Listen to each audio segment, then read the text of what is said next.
Hey everyone, welcome back. You know how sometimes you get that feeling like what happens on Wall Street uh doesn't stay on Wall Street? Like if the US sneezes, does the rest of the world catch a cold?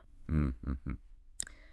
Well, today we're diving into some new research from the ECB Okay. that really gets into this idea that there's Sure. this thing called the global financial cycle. Yeah, And we're going to be looking at how events in one country, particularly the US, can have these ripple effects outward and impact economies all over the globe. it is fascinating. I think, we often think about uh, globalization as being trade, the flow of goods and services. Hmm. But the movement of capital, money for investment plays a huge kind of unseen role. Yeah. And it turns out that these capital flows aren't just random. Whoa. They're booms and busts, and they really can impact everything from your local housing market to, the cost of imported goods. Yeah, and right off the bat, this research throws out a stat that kind of blew my mind. Since the 1990s, the amount of money flowing across borders has exploded. Wow. We're talking about going from less than half of global GDP to over 1.5 times. Wow. So it's a truly interconnected financial world out there. Absolutely. And that level of interconnectedness is precisely what creates this global financial cycle. Hmm. Think of it like ocean currents. Huh. There's this constant flow of money kind of beneath the surface, Right. driven by things like interest rates and risk appetite. Yeah. But here's where it gets really interesting. The research shows that sometimes So- a rise in U.S. interest rates can actually attract more investment, not less. Wait, really? Yeah, That seems counterintuitive. Wouldn't higher interest rates make the U.S. a less attractive place to invest? you'd think so, right? Yeah. But it all comes down to psychology. Yeah. Sometimes that rate hike is seen as a sign of a strong U.S. economy. Hmm. And investors look at that and say, okay, this is positive.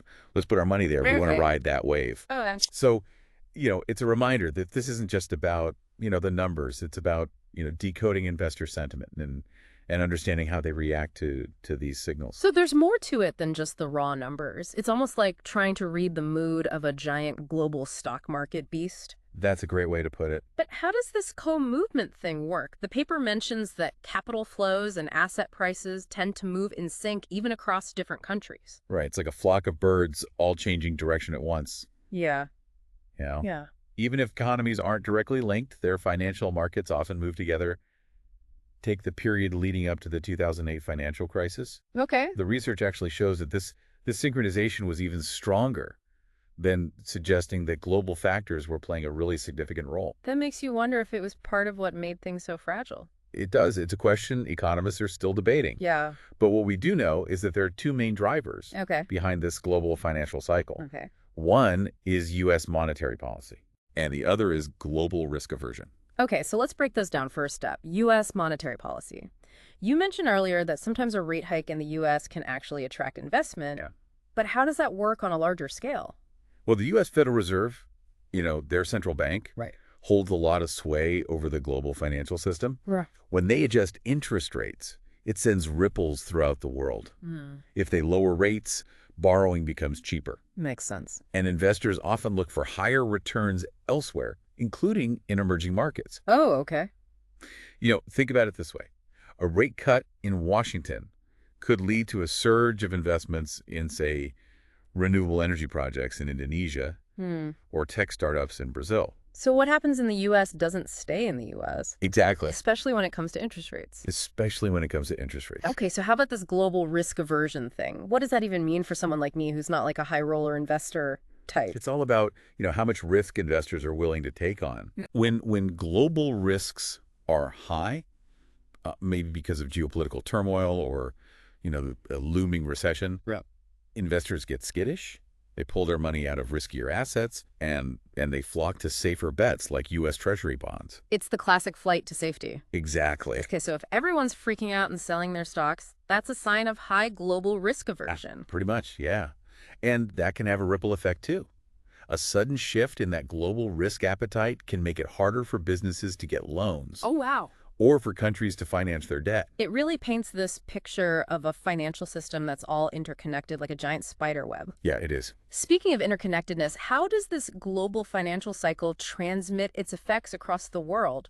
What are the mechanisms at play? So there are three main ways it works. Yeah. First, as we've been talking about, U.S. monetary policy and global risk aversion directly impact where that capital flows. Okay. Second, these global factors influence asset prices. So they push stock prices and bond yields and exchange rates up or down. And then finally, the global financial cycle also affects leverage, how much debt institutions are taking on, and the overall cost of borrowing money globally. So even seemingly small changes in U.S. interest rates or global risk sentiment can have these cascading effects. They can. What about the euro area? They use the euro, not the dollar. Did they get to set this one out? Not quite. Okay. The euro area is a fascinating case study. Okay. Because like you said, they have their own currency and central bank, the ECB. Right. But their experience is still very much intertwined with this global financial cycle. So even though they're not directly tied to the dollar, they're still feeling the effects. How does that work? Well, look at it this way. Imagine the U.S. economy is a speedboat zipping across a lake. Okay. And the euro area is a sailboat on the same lake. Right. Even though they're different vessels, they're both subject to the same weather patterns, Okay. the same currents, the same winds. So even though the euro area has its own engine, so to speak, it's still impacted by the wake the U.S. speedboat creates. Exactly. Chart 3 in the research really highlights that. It shows how financial tensions, things like volatility in the markets, have become increasingly synchronized between the U.S. and the euro area, especially since 2000. So if the U.S. market starts getting choppy, the euro area is probably going to feel the waves too. That's the trend we're seeing. It suggests that if the U.S. experiences a financial shock, the euro area is increasingly likely to feel those tremors too. Okay, so no one's truly immune to this global financial cycle, even if they have their own currency and central bank. It seems that way. But does the euro area have any control at all? Can they do anything to kind of navigate these global currents? Well, they do have some room to maneuver. Ah. While the global financial cycle sets the overall weather conditions, Right. the ECB still has some control over its own sails. Yeah. If you look closely at Chart 3, you'll notice periods where the lines for the U.S. and the euro area diverge. Oh, interesting. And that indicates moments where the euro area decoupled from those U.S. financial conditions. So it's not a perfect lockstep. Right. There's still a chance for the euro area to chart its own course, at least to some extent. Exactly. But it brings up a really interesting dilemma that economists call the impossible trinity, or the trilemma of monetary policy. Okay, I've heard that term thrown around before, but it always makes my head spin a little. Can you break it down for me like I'm 5? Sure. So imagine you have 3 delicious cookies. Yeah. But you can only choose 2. Okay. That's the trilemma. Countries can't have a fixed exchange rate, free capital mobility, and independent monetary policy all at the same time. So they have to pick and choose which 2 cookies they want? Exactly. How does this play out in the real world for a place like the euro area? Well, the euro area has a flexible exchange rate, meaning the value of the euro can fluctuate against other currencies. Okay. They've also chosen free capital mobility, so money can flow in and out relatively easily. So which cookie did they have to give up? They gave up complete control over their monetary policy. Yeah. Even with a flexible exchange rate, they're still influenced by those global capital flows and those shifts in risk aversion we talked about. Right. And those external factors can make it harder for them to achieve their domestic goals, like keeping inflation in check or stimulating growth. It's like trying to bounce on a surfboard. You can adjust your stance and try to ride the waves. Yeah. But ultimately, you're still at the mercy of the ocean.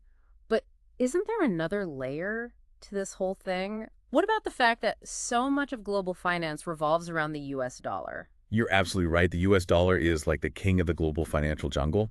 It's the dominant currency for international trade and finance. And that adds another layer of complexity to this whole global financial cycle. So how does the dollar fit into all of this?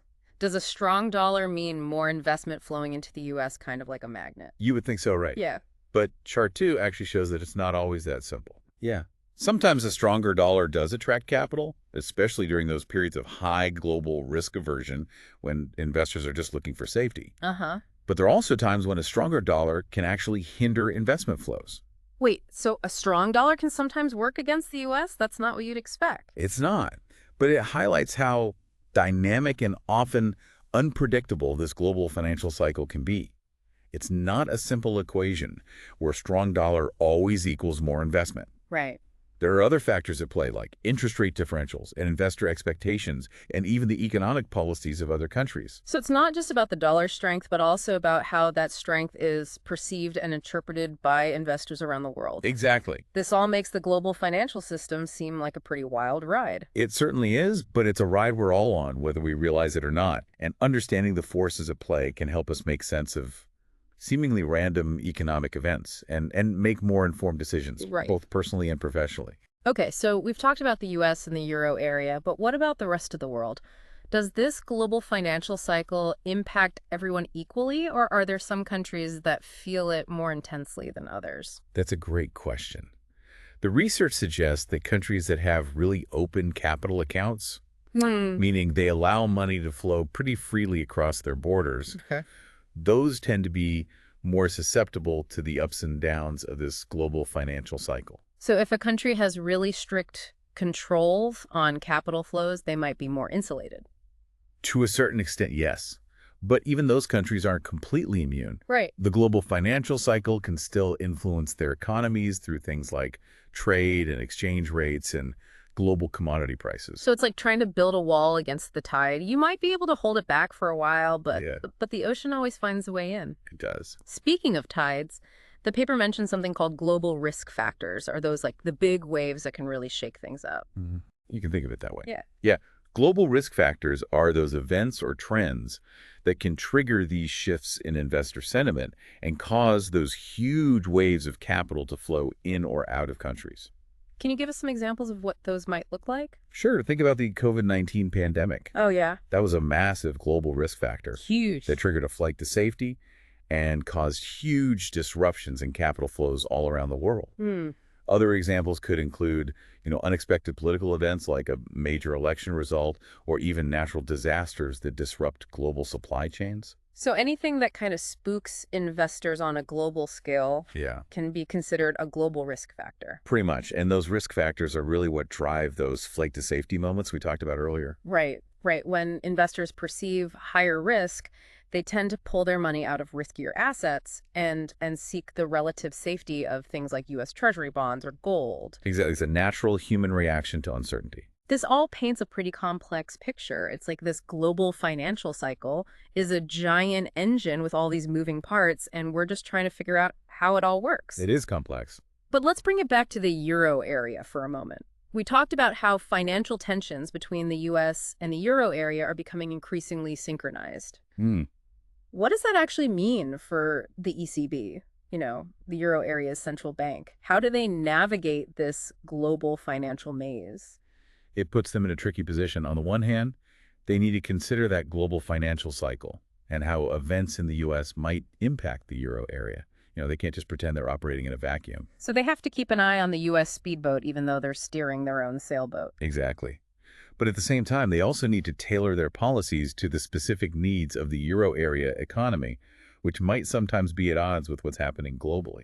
It's like trying to cook two different dishes at the same time, each with its own recipe and cooking time. Yeah. How do they even begin to balance those competing demands? Well, the research emphasizes the importance of a few key strategies. First, they need to be incredibly vigilant about monitoring global financial developments. So lots of late nights poring over spreadsheets and financial news. You could say that second, they need to communicate clearly about their policy intentions. If investors understand what the ECB is trying to achieve and why it can help to reduce some of that uncertainty and volatility. So no surprise moves. They need to keep the markets informed about what they're doing and why. Exactly. And finally, they need to have a diverse set of policy tools at their disposal. That way they can respond flexibly to both domestic and external challenges. It sounds like they need to be agile and adaptable, like a financial ninja. That's a great way to put it. But let's talk about the elephant in the room, the US dollar. Yeah. Given its dominance, wouldn't it make sense for the euro area to try and reduce its reliance on the dollar? That's an interesting point, and it's something that's been discussed quite a bit in policy circles. Some argue that relying so heavily on the dollar exposes the euro area to unnecessary risk and limits their policy independence. So it's like putting all your eggs in one basket and that basket is controlled by someone else? In a way, yes. Huh? But reducing reliance on the dollar is easier said than done. It would require a major shift in global financial norms and practices. Yeah. And it's not something that can happen overnight. So even though it might be desirable to diversify away from the dollar, it's not a simple fix. But let's shift gears for a moment. I'm curious to hear your thoughts on a quote from the research that really stood out to me. They said, given the prominence of the US dollar and driving the global financial cycle, it is interesting to focus on the relationship between US and Euro area financial conditions. Why do you think they highlighted that specific relationship? I think it underscores how closely intertwined the U.S. and Euro area economies have become, Mm. especially financially. What happens in the U.S. has a direct impact on the Euro area and vice versa. So it's not just about understanding the global financial cycle as like an abstract concept, Right. but also about recognizing the specific ways in which it connects the US and the Euro area. Exactly. And it highlights the need for close collaboration and coordination between policymakers on both sides of the Atlantic. It's like they're two dancers on a very crowded dance floor. Yeah, They need to be aware of each other's movements to avoid stepping on each other's toes. that's a great analogy, and it speaks to the importance of clear communication and a shared understanding of the challenges and opportunities presented by this global financial cycle. Okay, so we've covered a lot of ground here, but it feels like we've just scratched the surface of this complex topic as we wrap up this part of our deep dive. Is there one key insight you'd like our listener to walk away with? I think the most important takeaway is that we live in a deeply interconnected world, and understanding the global financial cycle is crucial for anyone who wants to navigate this complex landscape. Whether you're an investor, a business owner, or just a curious citizen, knowing how capital flows and exchange rates and risk aversion all interact can empower you to make more informed decisions. Couldn't agree more. Understanding these forces can feel a bit like having X-ray vision for the global economy. It does. But I think we've got one more big question to tackle before we wrap things up. The research focuses mainly on historical trends, but I'm wondering how might emerging trends like climate change impact the global financial cycle going forward? It feels like that's a whole other layer of complexity. You've hit on a crucial point. Climate change is a game changer with the potential to disrupt economies, trigger mass migrations, and reshape the global financial system as we know it. So it's not just about interest rates and risk aversion anymore. We're entering a whole new era where climate risks need to be factored into every financial decision. Absolutely. Investors are starting to pay more attention to climate-related risks and opportunities. Hmm. Companies are facing pressure to disclose their environmental impact, Right. and central banks are beginning to incorporate climate change scenarios into their stress tests and policy frameworks. It sounds like the global financial cycle is about to get even wilder. It certainly will, and it underscores the importance of staying informed and adaptable. The global financial landscape is constantly evolving, and those who can anticipate and respond to change will be the ones who thrive in this new era. Okay, so buckle up, everyone. It sounds like we're in for a bumpy but potentially fascinating ride. It really feels like we're moving into uncharted territory here. We've got the traditional forces of the global financial cycle, interest rates, risk aversion, currency fluctuations, and now we're adding this unpredictable wild card of climate change. Yeah. What are your thoughts on how this might all play out in the coming years? It's tough to say for sure, but I think we can look for clues in some of these emerging trends. One thing that's becoming increasingly clear is that climate risk is financial risk. Meaning what happens to the planet can directly impact investors' bottom line. Exactly. Extreme weather events can disrupt supply chains and damage infrastructure and lead to massive insurance claims. These are all financial consequences that investors can no longer ignore. So we might see investors start to shift their money away from companies or projects that are seen as climate vulnerable. That's already happening. We're seeing a growing interest in what's called sustainable investing, where investors prioritize companies that are taking steps to reduce their environmental impact. So it's not just about making money anymore, but also about making money in a way that doesn't contribute to the problem. Right, and this shift in investor priorities could have a really significant impact on the global financial cycle. Think about it. If investors start pulling their money out of fossil fuel companies and pouring it into renewable energy, that's going to create a pretty powerful shift in capital flows. It's like a financial earthquake, reshaping the landscape of global finance. What about the role of central banks? Do you think they'll become more actively involved in addressing climate change? I think they already are. Some central banks are incorporating climate change scenarios into their stress tests. Yeah. Those tests that are designed to assess how resilient the financial system is to shocks. Right. Others are exploring ways to incentivize green investments, like offering preferential lending rates for projects that reduce carbon emissions.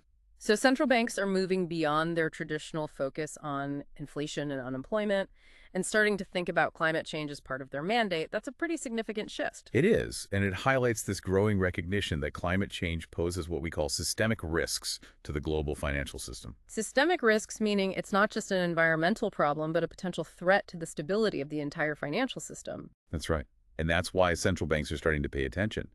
They're realizing that they have a role to play in mitigating those risks and ensuring the stability of the financial system in a changing climate. It feels like we're witnessing a major turning point here. We're moving from a world where climate change was seen as like a distant threat to one where it's front and center in financial decision making. I think that's an accurate assessment and is creating both challenges and opportunities. The challenge, of course, is to adapt to this new reality and manage the risks associated with climate change. The opportunity is to create a more sustainable and resilient financial system that supports the transition to a low-carbon economy. So it's not all doom and gloom. There's a chance for positive change to emerge from this if we play our cards right. Absolutely. We have the knowledge and the technology and the financial resources to make a difference. The key is to harness those resources and direct them towards those sustainable investments. It's like we're standing at a crossroads. One path leads to a future of escalating climate risks and financial instability. The other leads to a more sustainable and prosperous future. And the choices we make today will determine which path we take. This has been an incredibly insightful deep dive. We've explored the complex workings of the global financial cycle, uncovered the growing influence of climate change, and glimpsed the potential for positive change as we wrap up. Is there one final thought you'd like to leave our listener with? I would say this. Don't underestimate your own agency in this complex system, whether you're making investment decisions, running a business, or simply engaging in conversations about the future. Your choices matter. We all have a role to play in shaping the future of global finance. It's not just about the big players. It's about all of us making informed decisions and advocating for change. Thank you so much for joining us on this deep dive. It's been my pleasure. And to our listener, we hope this journey has been thought-provoking and empowering. Until next time, keep exploring, keep questioning, and keep diving deep.